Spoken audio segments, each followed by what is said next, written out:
in my dream. The presence of God was so tangible, was so real. It was everywhere. You don't need anyone to tell you that God is real, that God is out there. It was so real. And I saw in that dream of revival, I saw people singing and praising the Lord. And they were just calling no other name but the name of Jesus.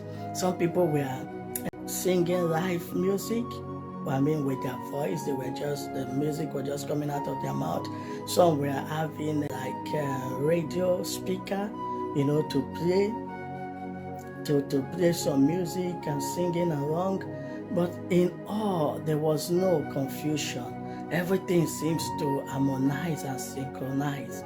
It was such an amazing sight to behold that even though people were singing different songs, but yet it all rhymed together. No one was disturbing each other.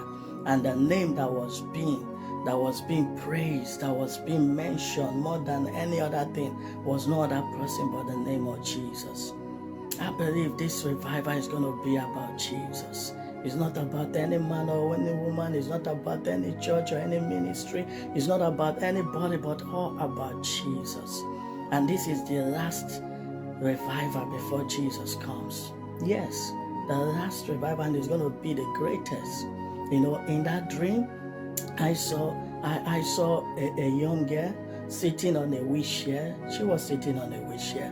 But suddenly, because the atmosphere was so intense and full of the presence and power of God, this girl stood up from her wheelchair and started walking. No one prayed for her. No one prayed for her. No one prayed for her. I witnessed it. No one prayed for her, but she stood up and started walking to the glory of God.